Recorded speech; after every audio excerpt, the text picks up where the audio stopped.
It's Two on the Aisle with me, Charles Gross, and Leslie Hoban Blake. Tonight reviews of Rachel Bloom, Death, Let Me Do My Show, and the Buena Vista Social Club. Plus, Leslie and I step into the Critics Circle with some of our esteemed colleagues to discuss the upcoming theater season. Ladies and gentlemen, welcome to Two on the Aisle. Here we are again, Charlie. Yes. I am not in my lounge yet, but I will get there. Okay, well, I'm in my favorite corner of the world, Times Square. Have we said, yes, indeed. Have we said Happy New Year yet on the show? I don't think so. Well, So a belated Happy New Year, because it's probably going to be close to February when people I know, are seeing this. But 2024, and it was just so cold in January. Winter finally came today, so with a vengeance, man. We decided to zoom the show in today. We're a little excited because we have a bunch of critics who will be joining us later on. All of them have one thing in common, that they have done segments on Two on the Aisle.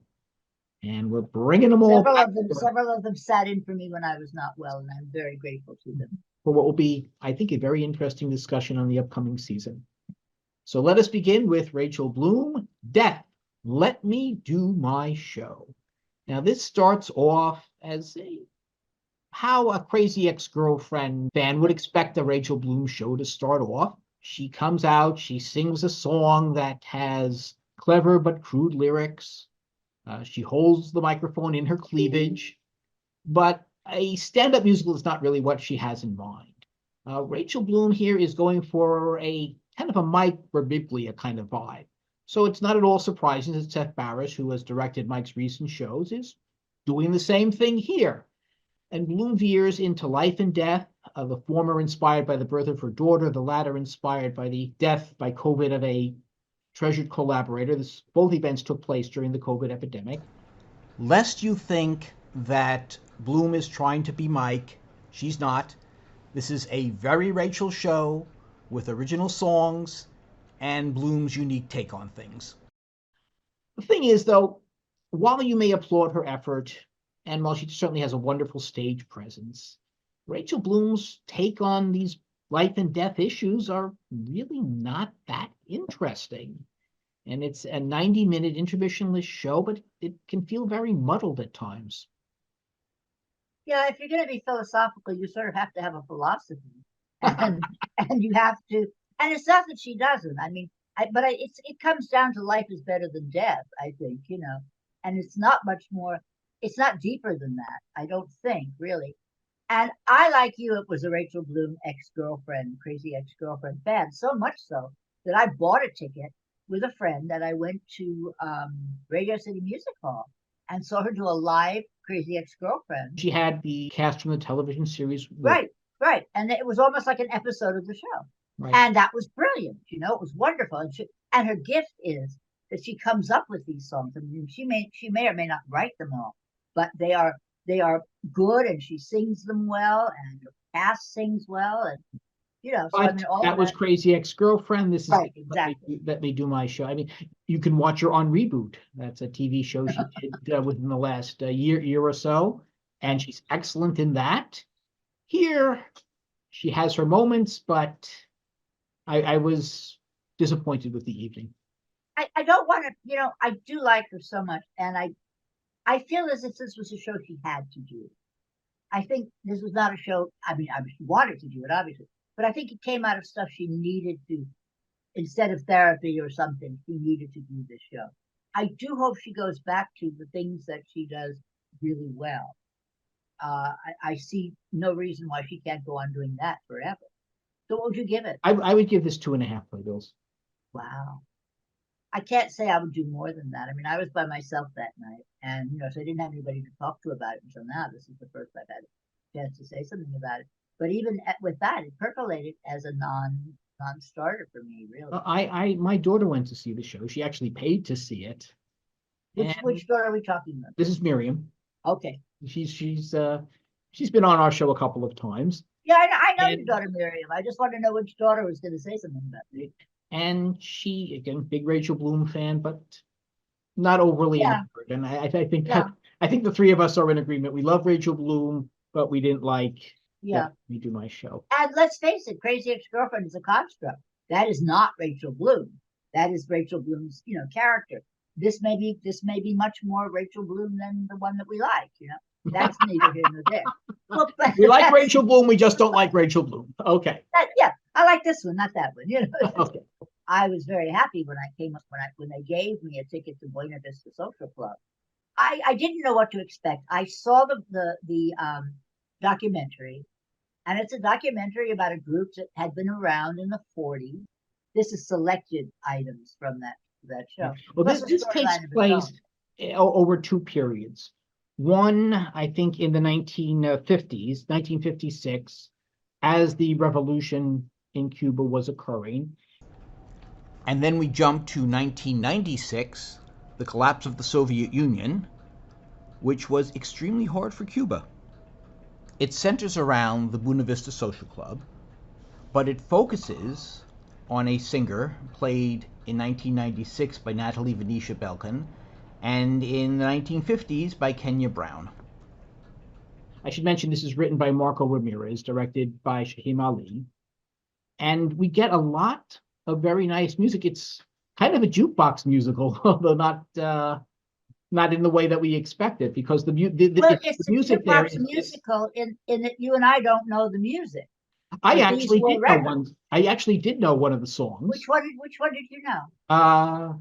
Kumba Kumba Kumba Kumba Tsaya. I don't know if that's. Oh yes, I knew that one too. Because I know a Hebrew version of it. I had no idea there was a Spanish version. Oh really? Oh, that's funny. Here's what's really interesting about this. And Sahim Ali is now one of the big. He's taking over the public theater from Oscar Eustis. So that's quite extraordinary.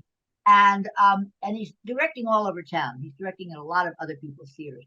But the choreography was by Patricia Delgado and Justin Peck. Now, Justin Peck is from the ballet. We've seen Justin Peck, the revival of Carousel.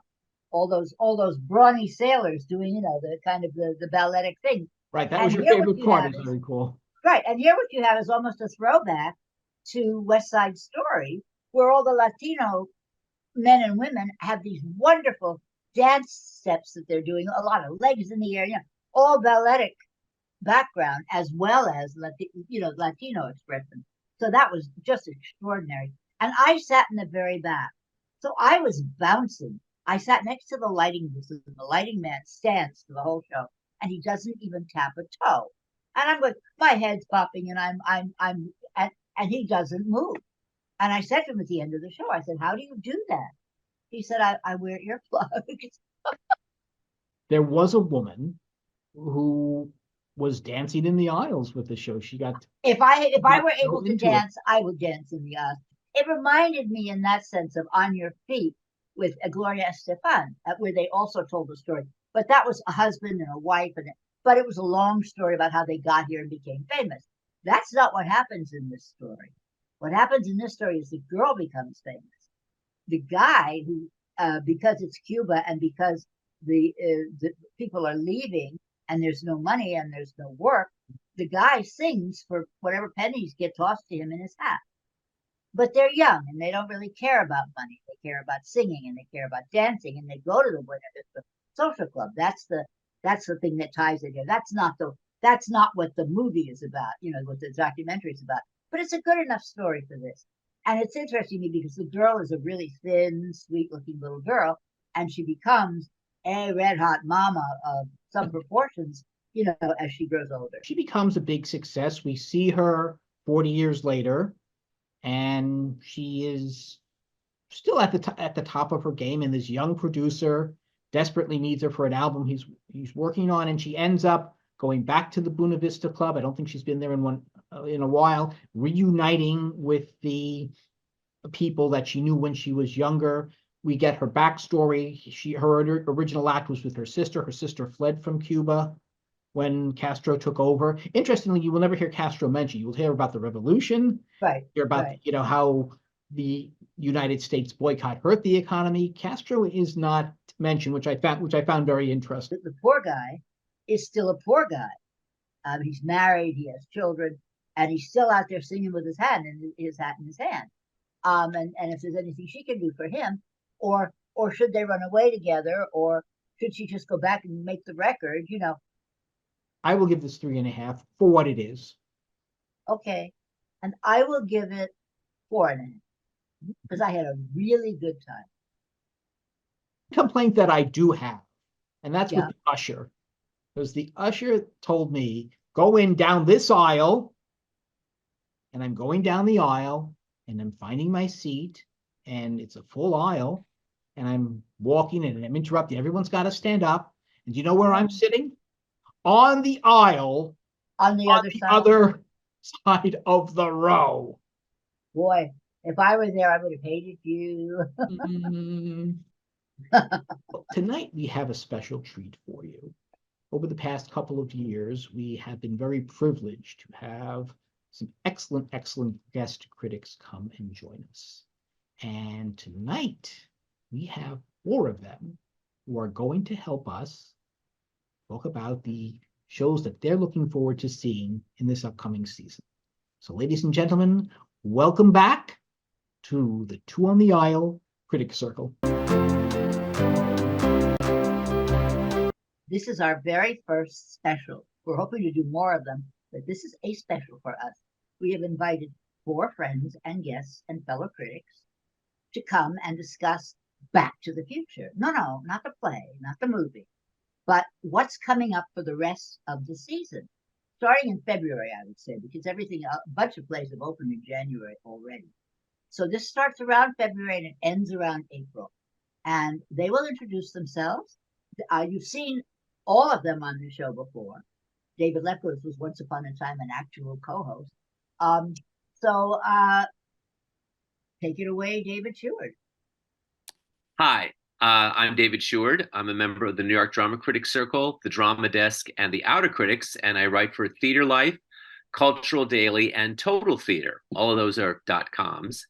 And the shows that I am very interested in for the spring are one is called Corruption by J.T. Rogers, which will be at the Mitzi Newhouse, Lincoln Center's off-Broadway space. And the musical I am really looking forward to seeing is Shana Taub's musical Suffs, which is about the women's suffrage movement, has been off-Broadway, and now it's going to Broadway in the spring at the Music Box. Hi, I'm Diane Snyder, and I write for the Telegraph newspaper, and I'm also a member of the Drama Desk Association. The play that I'm most looking forward to this season is Mother Play, Paula Vogel's latest play, starring Jessica Lange, Jim Parsons, and Celia Keenan-Bolger. And the musical I'm most looking forward to is the Broadway transfer of Stereophonic. Hi, I'm Dave Lefkowitz, and I am the founder of TotalTheater.com, for which David Sheward writes. And I am also the founder and host of Dave's Gone By, a very long-running video podcast of humor and talk and culture. We even have an Inside Broadway segment. And it's funny, Diane Snyder just stole my shows. So I am very looking forward to Stereophonic by David Adjmi. I was so upset that I couldn't see it when I was playing off-Broadway at Playwrights Horizons, but it's coming to the Golden Theater, and if I can get to New York, I hope to see it there. And then there's also, she mentioned Mother Play with Jessica Lange, and that is new, and it's directed by Tina Landau. It's a new Paula Vogel play, which makes it automatically kind of a must-see. My name is Deirdre Donovan. I write for theaterscene.com and off online. I am a member of the Outer Critics Circle and the Drama Desk. The 2 shows that I am most anticipating this season, Pericles at the Classic Stage Company, and Cabaret at the August Wilson. The 2 plays I'm looking forward to are Amy Herzog's Mary Jane, which I saw off-Broadway. It's now moving to Broadway, and a revival of The Wiz. And my 2 plays are Ibsen's Enemy of the People, starring Jeremy Strong from Succession, And the musical that I'm really interested in is Lempiska. I know very little about it, but I do know a little bit about her. And I have heard about this musical, I would say, for the last 10 years. So I'm very excited to finally see it come to some kind of fruition. And now, just let me know who wants to go first to talk about why you want to see your plays, and we'll just start talking. Okay. Hello. David, Okay. go ahead, please. All right. Well, I am interested in corruption. I'm interested in Aren't corruption we in all? general. And we're living through it, yes. But I'm interested in the play Corruption because the topic is really interesting. It's about the Rupert Murdoch phone tapping scandal that erupted in Britain a couple of years ago, in which Murdoch's media empire was accused and convicted of tapping people's phones to get news stories. I'm very curious about it, and the playwright J.T. Rogers has done several other plays that are political in nature. They're very broad and sweeping and very relevant. He's done one about the Oslo peace talks, which won a Tony Award, and so that kind of broad, sweeping, historical but yet contemporary play fascinates me. And I'm interested in Suffs because I saw it off Broadway, and it's also historical about the women's suffrage movement. The music, the lyrics, and the book are by Shana Taub, who's also playing one of the leads. And it was done off Broadway at the Public Theater, and I think it got sort of a little bit neglected because it had a relatively not a brief run. It got kind of mixed reviews. I really liked it, and several of the performances had to be postponed or canceled because of COVID. So, and I've heard that she's reworked it. It's going to be a little bit maybe tighter and maybe some different songs. So I'm very curious about what the differences will be. I think Rupert Murdoch has a very good track record appearing as a character in Broadway plays. Yeah, Ink was wonderful.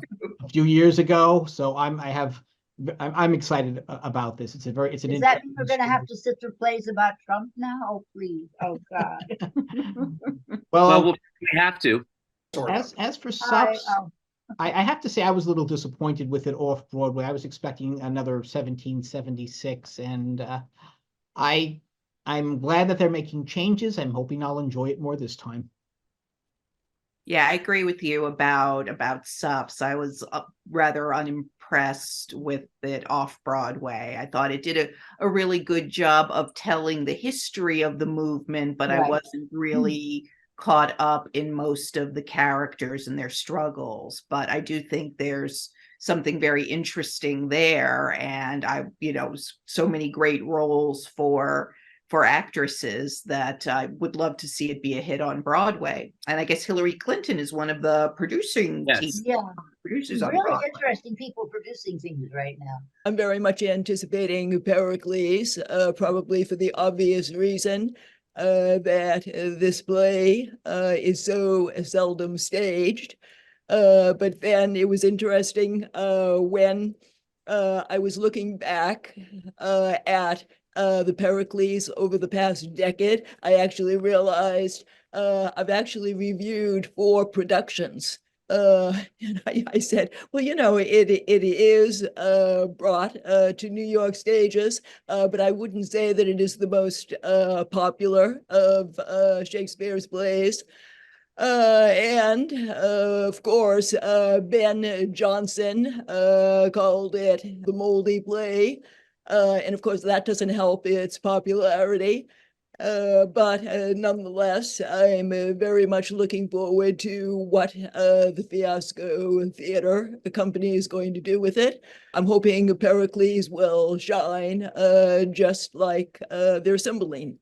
You want to go, since I stole your thunder by mentioning the same 2 plays, do you want to start off talking about why? Or my thunder's already stolen. My night is ruined. Go ahead. Well, as you said, any new play by Paula Vogel is definitely something I'm excited about. And seeing Jessica Lange on Broadway and Jim Parsons and Celia Keenan Bolger, it's a phenomenal cast. And it's interesting.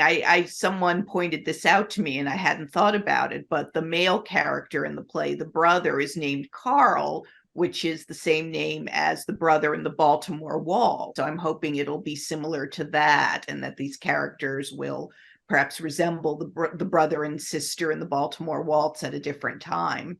All I can do is echo Diane on that show and then add in a show that a couple of you have already seen, Stereophonic, that I mentioned before. I didn't get to see it. I can't wait to see that. Yeah, Yes. me too, because it got great reviews, and I think it's just a wonderful idea. I thought it would be a great idea for a miniseries, because this idea of a band in a studio, the internal conflicts, the people sort of grappling with each other, fighting for fame, fighting with each other, they've been together for so long. It's such a great idea for a play, and I like, one of the critics used the word granular, this idea of little things, the little problems that they have, the feeling of being really in a studio. But that's interesting because August Wilson did that with Ma Rainey's Black Bottom. That's exactly what Ma Rainey did in the studio, and you saw all the things that you saw her get angrier and angrier, and then finally that was in one day. And Stereophonic takes place over, I think I did see it when it was at Playwrights, and I think it's over the course of, I think, a year or a year and a half. Stereophonic is a really excellent play. It's probably the top contender, one of the top, now that it's going to Broadway, it will be the top contender for best play. I think they'll consider it a play with music as opposed to a musical. Really? And I wouldn't think that highly of it. Wow. It should also be interesting to see if they make appropriate and Mary Jane revivals or new plays. I loved Appropriate the year I saw it. I thought it was the best and funniest play I saw. But he's been working on it. So I talked to one or two people, you included, Charlie, who really either didn't get it or didn't like it. And I thought, oh God, I don't need to screw it up, because I thought it was almost perfect when I originally saw it. But I could see making mistakes by either expanding it or it was just, you saw it, didn't you, David? I think it was 2014. I have a question that I would like to interject. David, is Stereophonic, is it supposed to be about Fleetwood Mac? Do I remember right? It's a group. It's fictional. It's all fictional, and there are certain resemblances to Fleetwood Mac, but it's not supposed to. It's not historical. It's fictional, and there are like rivalries within the group. It's two couples that make up the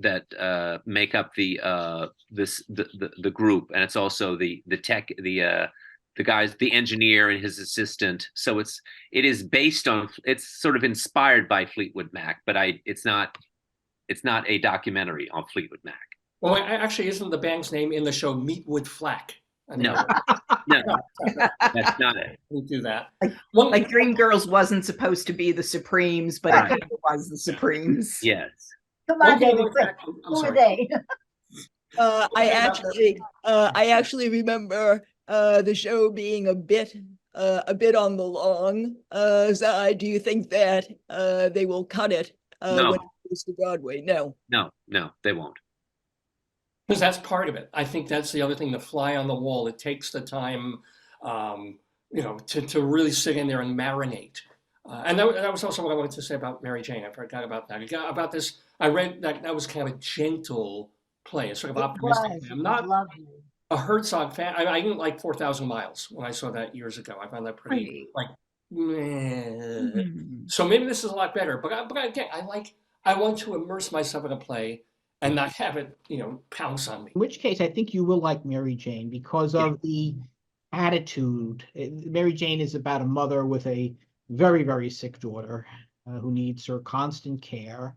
And chances are I think the daughter is probably not going to reach adulthood, if I remember correctly. Yeah. And just her attitude as she has to deal with her daughter, with the bureaucracy, with the insurance companies, with the medical, how she goes about it. And in my case, I know someone in not that situation, but in a similar situation, and I see how she approaches this, and it's very much like Mary Jane. That blew me away when it was at, I guess it was New York Theater Workshop. Yes, it was New York Theater Workshop. And it was really subtle and wonderful. And I remember it was Carrie Coon's performance as the mother.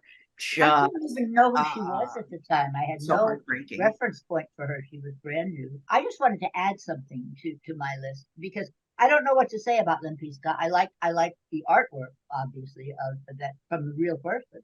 But I don't know if you're sort of like Matahari or something else. I really don't know what's going to happen. Talking about revivals, I'm very interested in seeing the revival of a cabaret. The revival of Tommy. And I don't think Tommy's been done for, what, 20 years, maybe? 30. Well, it was 94, wasn't it? Yeah. It's I don't remember if I 93? ever... Who played it the last time? Michael Cerveris. Then I didn't see it either time. I only saw the movie. Yeah. I never saw the remember original? seeing Michael Cerveris do that. You know, I'm a big fan. So That was sort of his first that big. was it. That was That was his big break. So, anybody have anything else they want to throw in on the state of the theater, or? Well, I'm just going to mention The Wiz, which is that I'm excited about that too. Yeah, I've actually, the only time I ever saw The Wiz on Broadway, there was a revival of it with the original Dorothy, Stephanie Mills, and it was kind of a bus and truck production. This is going to be a full-fledged production. I am concerned because I keep reading, we're going to update it. And I don't think that either The Wiz or The Wizard of Oz needs to be updated. I mean, if you want an alternate version, go see Wicked. I was very happy with this. I think it went very well. I could pat on the back, everybody. Yes. And thank you very much for taking part in it. It is an experiment for us, and I really look forward to doing another one. Oh, great. As do I. The one thing Leslie and I will definitely agree on this show. That was a lot of fun. I think it went very well for our first one. I'm very big about patting myself on the back tonight, so I think we did very well. This was Leslie's idea. She put it all together, and this is one time, Leslie, where I must agree with you. Charlie, but you did what you had to do. You set up the whole, Zoom part of it and whatnot, because I am totally inept at that. So thank you for giving me all the credit. And that is our Mutual Admiration Society for tonight. When you go to the theater, look for Leslie and me, us too. On the aisle.